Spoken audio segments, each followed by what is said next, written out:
Welcome back to another top 10 countdown list, this time for 2023.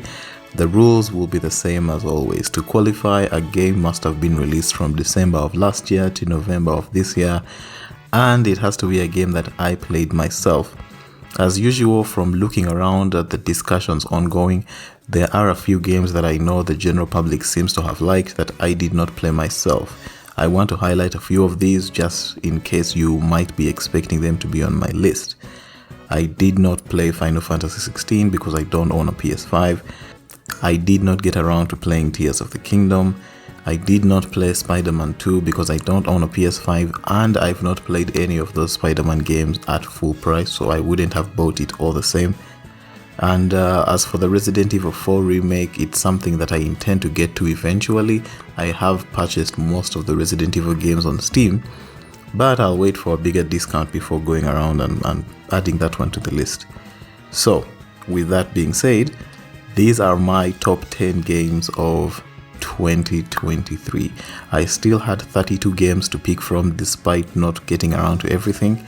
And from those, these are the ones that I felt were my top 10.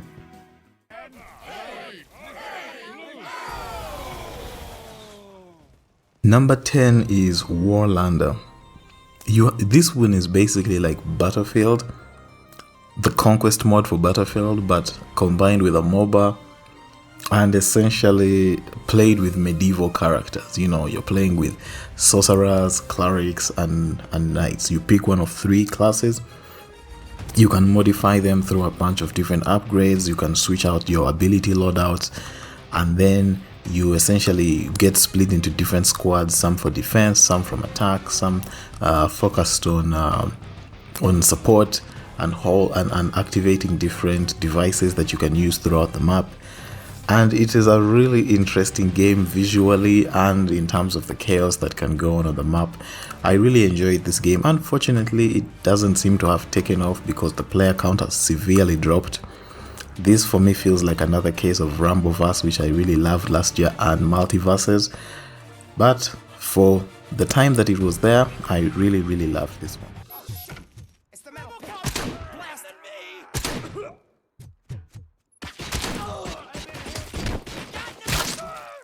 Number 9 is Robocop Rogue City. This is a first-person shooter where you play as, of course, Robocop, and you go through various levels, taking down enemies and going through the main campaign, which is trying to stop an enigmatic character that has appeared and is funding crime in Detroit, while you're also dealing with Alex Murphy's own personal drama. The great appeal to this game is the absolute carnage that you can inflict while you shoot. You're mostly invincible, at least on normal difficulty. You just have to refill your health every now and then. But especially coming off Starfield, I love the fact that when you shoot people in the head or the arm, their body parts fucking fly off them. It's incredible carnage to enjoy, and I really like that they go all out. Also, the Unreal Engine 5 implementation helps the game, especially with its lighting, although a lot of the character models and voice acting is not really that good on the side. It is still interesting enough in terms of the writing, even though the presentation isn't the best. In my opinion, this is a great shooter. If you really just want to have a lot of shooter fun, Robocop is definitely the way to go.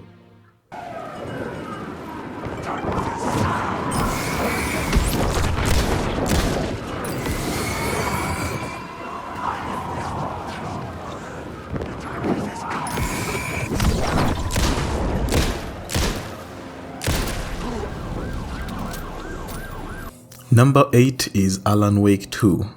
This is here because of its graphics. This is like the most beautiful game I've ever played, and I'm speaking about from a fidelity standpoint, not from a style standpoint. I usually prefer more fantastical looking worlds, and you'll see as we get higher on the list.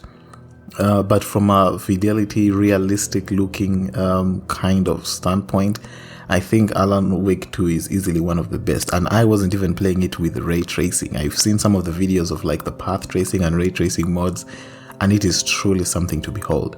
The reason I don't put this any higher is I personally was not that into the story. I did get bored of it at some point. This is just a personal thing. It's not a negative against the game. This story is hit or miss depending on whether, if you really get into it, it's really engrossing. If you don't, unfortunately, the gameplay cannot really sustain this game as it's not very engaging. Nearly every enemy is faced by just pointing and shooting at them with a limited number of weapons. It's not really that, it doesn't give a lot of options in terms of what you can do with the combat. Instead, this is one of those, games that focus on cinematics as opposed to actual gameplay itself, and it does an excellent job at that. But if you come to this for the gameplay, it doesn't work. It's not also very scary, even though it mostly portrays itself as sort of like a sort of psychological kind of horror thing. The horror is pretty weak. It's mostly just jump scares where they put like a face in front of you randomly after a moment of quiet, and then it sort of shocks you because of how silent it is. It's not, I wouldn't call it scary. The most engaging aspect is the boss battles. So I still think, it is still in my top 10. I still think it's a good game. I saw it being nominated for Game of the Year, and I don't understand why. I think it has good graphics, but that's mostly it.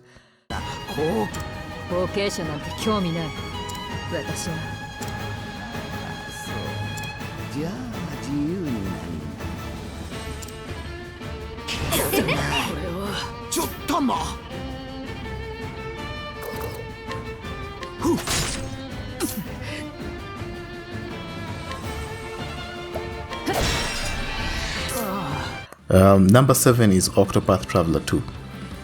This is, in my opinion, one of the best JRPGs around. It's a continuation of the original Octopath Traveler. All the major systems are maintained, but there is a lot of quality of life that is added. This time, the 8 characters that all have 8 individual stories, just like in the first game, are all sort of more intertwined with each other. After the original stories are done, they even have, well, not when they're done, but around when their chapter 3s are done, they even have paired plots. That's how I'll call them, where 2 of the characters go together and have some kind of small adventure that ties into the overall plot. The overall plot is a lot more tied in this time than it was the first time. So I think that is a much better approach to this. Also, as usual, the music is fantastic. The visual style that this engine uses is great. It's actually now been adapted in a bunch of other games, and I think it always looks really, really great. That combination of 2D and 3D sort of overlays and particles, where it kind of uses 2D maps, yes, but gives them this 3D depth, and I don't know how to describe it really well. I'm probably not the most qualified person to do that, but if you've seen it, you know what I'm referring to if you can look at the visuals. Octopath Traveler 2, in my opinion, improves a lot on what the original does, and I think it's a great entry. Obviously, I love RPGs, so this was bound to feature. Report for duty. Commence mission. Attack! Get in there, you maggots! Great. An independent merc. Who's the wise guy who decided the red man should be taking care of some freelancers? Who gives a shit? We'll handle this mission ourselves. One target destroyed. Hey, freelancer. Bet no one even told you why we're here. Next up is Armored Core. Armored Core, in my opinion, is one of the best fighters around. Now, when it comes to options, which is one of the negatives I leveled for Alan Wake, this game does the exact opposite. It is nothing but options.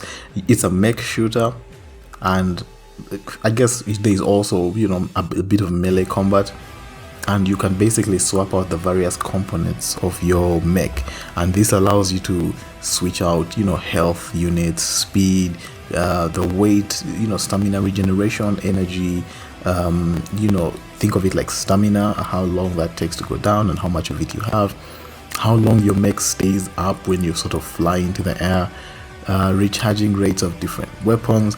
You can sort of use different components on your mech to change up and vary how it functions, and this can completely change how you play, and it can, you can tailor your mech to your specific style or the specific enemy you're fighting, in case that enemy requires a different style to be handled easily. The matches and the missions are also really short, so you're not locked into your options for too long. You can always get to swap around and try different things, and I absolutely just enjoyed this game. It is so fast, it is so engaging, and I think if you're looking for quick combat and you like mech stuff, you can't go very wrong with Armored Core.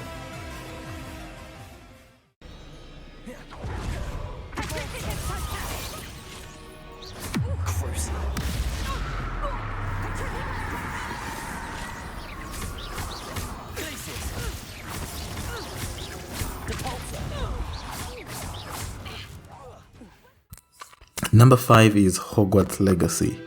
I talked about this quite a bit in a video where I compared Starfield with this game, and I think Hogwarts Legacy it's a bit generic in terms of how it's built. It doesn't do a lot new, but what it does extremely well in terms of the Arkham combat system that it sort of borrows in the fact that you have these small arenas where you fight enemies, you're trying to counterattack and respond to different visual cues on the screen. At the same time, you have a variety of gadgets to use. You can set your preferred spells in different combinations in order to make it work for yourself. None of the spells has to be tied to any specific button other than the main ones, like the one for reflecting and the one for regular actions like jumping. But the actual spells themselves, you can swap them out as you wish, and then you can basically keep swapping to the different loadouts mid-battle and sort of using your spells as required. And there's also a lot of tonics you can take that can overact some of those effects in case you want to prefer to use it that way. There's one you can take that gives you defense. There is one you can take that allows you to destroy enemy shields with just regular normal attacks. There is one you can take that brings lightning strikes randomly as you're fighting. There is a lot of choice, is my point. You can choose how you wish to approach your fights. You can also go into a stealth kind of mechanic and use that to approach your fights instead. But none of this is the appeal to this game, in my opinion. The initial strong impression is just how beautiful the rendition of Hogwarts in this game is. They really put a lot of love and care into recreating this environment and just placing it in video game form. As I walked around the castle, I absolutely loved just seeing the little details that they put into the game. I think it's really, really powerful. Unfortunately, once that wears off, the game does begin to get a bit repetitive. I did not like the story or the characters, but in my opinion, the gameplay in terms of combat and the world design is strong enough to carry this one.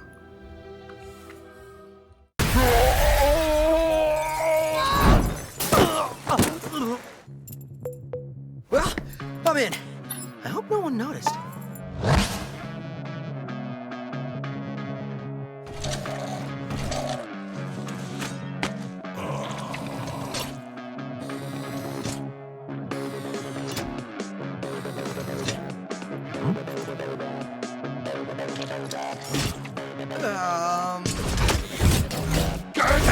Number 4 is Hi-Fi Rush.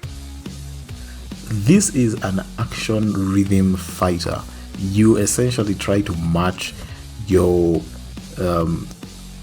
moves and your attacks to the beat of the music that's always playing while you're moving around this world. And one of the more impressive things about the game is how everything in the world, from environments to enemy attacks to boss fights, are all synced up to the rhythm. They are always synced up to whichever song is playing, and it can almost feel at times like you're in some kind of jam session while you're playing the game.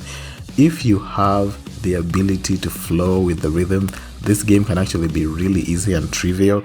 But obviously most of us make mistakes as you're trying to avoid damage. It has a really, really good parry system. If you're really good at hitting those parries, you can basically stand in the middle of enemies and basically be untouchable. It's truly there is a good, how can I call it, a good yardstick for seeing the difference between someone who's just average or below average at the game versus someone who's really good at it. If you see someone play that's really good at this game, they're almost completely invincible in the fighting. It's a game that gives a lot of room for you to grow. In terms of the story and the characters, personally I wasn't very impressed, but I think the music, the rhythm and the fighting really carries this one. And I hope me mentioning some of these negative points does not make you think I don't like these games. It's kind of my thing. I always say something positive and then something negative, regardless of what type of thing I'm talking about. Alright, now with that being said, let's look at some honorable mentions before we move on to the top 3. My honorable mentions this year are Ratchet & Clank Rift Apart. I thought it had, again, this has been the theme of my video this year, I think. Lots of options in terms of weapons, great graphics. I like the characters, not big on the story, but I think the presentation is really good. Midnight Suns, again, not big on the characters, not big on the story. The card-based system that they use and the animations that they give to the various Marvel characters, top-notch stuff. Definitely worth checking out if you're into games like XCOM, but don't mind switching it up and making it like a card-based kind of game. Next up is BattleBeat Remastered. If you like Battlefield and pixel graphics, you should try this one out. Jagged Alliance 3 is another top-down turn-based game. It uses an old Commando-style mercenary setting. Think of like the old Commando games. I think its lines are pretty hilarious. Some of the things that the characters say really made me laugh. Some of them are hit and miss, some of the lines that the characters say, but to me I thought they were pretty funny. Fire Emblem Engage. I love every Fire Emblem game, that's all I'm going to say about that. Sea of Stars is an RPG that's pretty good, although personally I felt it takes a bit too long to kick off. If you're not really sold onto the idea of making it all the way through, it can lose you at the start. Alright, that being said, let's head on to the top 3 and wrap this up.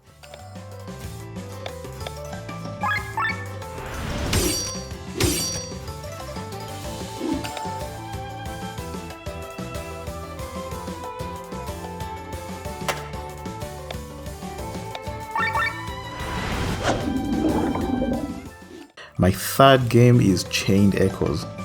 This is a game that I absolutely fell in love with from the moment I started playing it. For a long time this year, this was my number one game. This was my game of the year for quite a while this year. It only eventually was overthrown by the other two that I'm going to talk about. But in terms of world building, in terms of characters, in terms of the choices in topics that they chose to tackle with this game, I was genuinely surprised by how much I absolutely enjoyed my time with Chained Echoes. It's a game that goes incredibly in depth with its characters and its story, a lot more than you would actually expect. It also has a pretty good turn-based combat system. If I was to levy a weakness against the game, I would say it has this mech combat system where you have to balance gears and heat, and later on in the game some of the fights are so brutal that you can spend multiple turns just trying to manage your hit level and not actually doing any damage. And some of the enemies in these games, if you want a good time, you must beat them within a certain amount of turns. If you let the fight drag on too long, it can completely spiral out of control.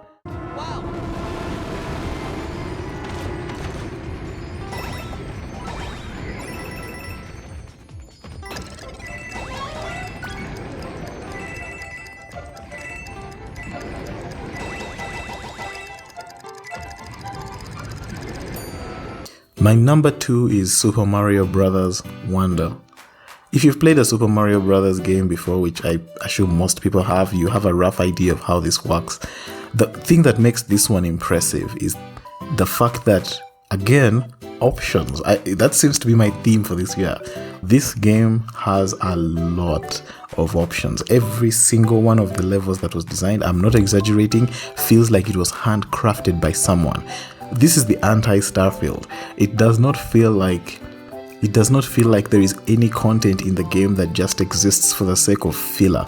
There are some very easy levels that take a few seconds for you to just get in, pick up a star and get out, and even those levels have something very unique and handcrafted about them that is designed to engage you for the few seconds that you're there.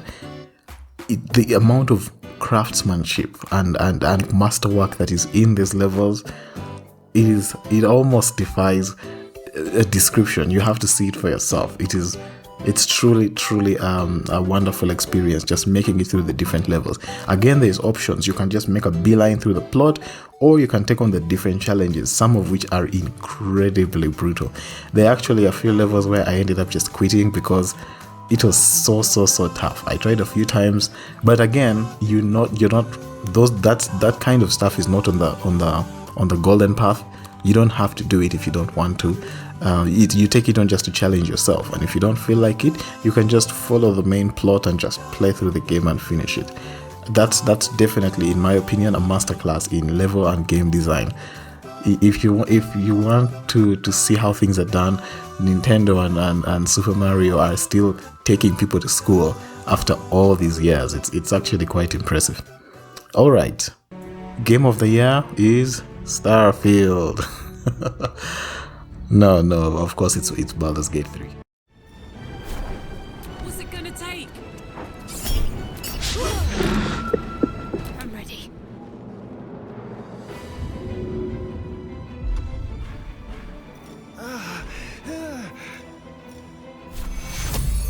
Take two.